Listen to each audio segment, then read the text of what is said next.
Dark Parade is the sixth full-length album from Cirith Ungol, and this is the a Ventura, California-based staple of underground traditional heavy metal, and most would say nowadays epic heavy metal and heavy doom metal. Doom metal probably because they slowed down the pace on their second record back in 1984, and they showed a lot more of their variety in 1986. They're best known for their second and third record, and if you're not familiar with this band, you're missing out on one of the most important and maybe unsung bands of United States heavy metal in the 80s, as they were completely their own thing. They are an original, and probably because they spent about 10 years trying to put it all together in the 70s before it came together in the 80s. So this record is the second after they've returned back in 2014 or so, and basically picked up where they left off in some ways. Now, I'm not going to get into the whole Lost Paradise or Paradise Lost record. I don't even mention it in the review because I think that it's not necessarily the big conversation to have about this record, because the last two have sort of felt in line with The King of the Dead and One Foot in Hell. So you're going to feel that right away with this track. We'll just cut right to it.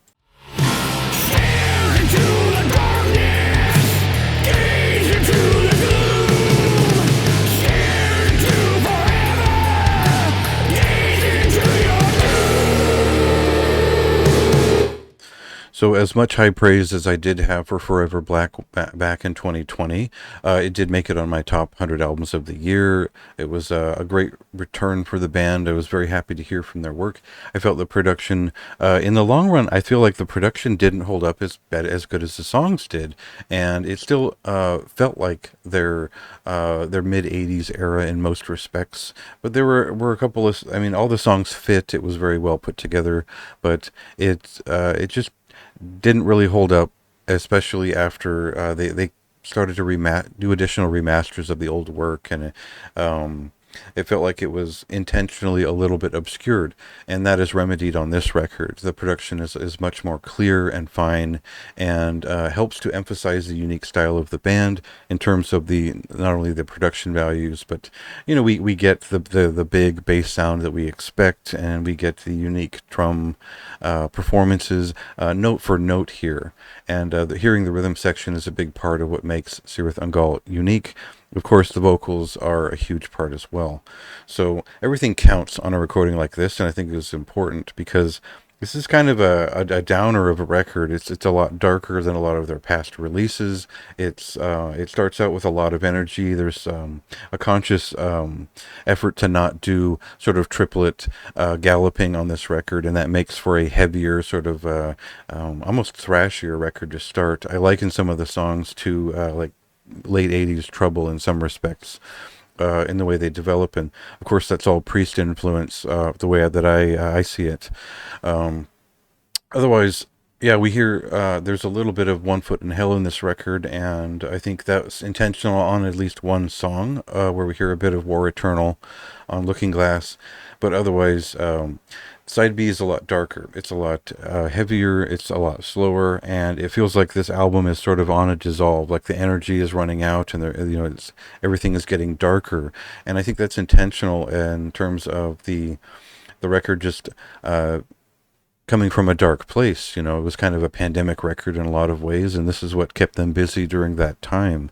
So I get that. I think that it's a little bit different than some of their past records, which kept the energy up throughout, and only really all the songs really hit on those 80s records. So for this one, I wouldn't say that they missed on any of these songs, but they've, the last three aren't exactly different enough to stand out amongst the sea of sludgier and slower pieces, outside of the way that they develop some of the leads and the vocal patterns, which have always counted quite a bit.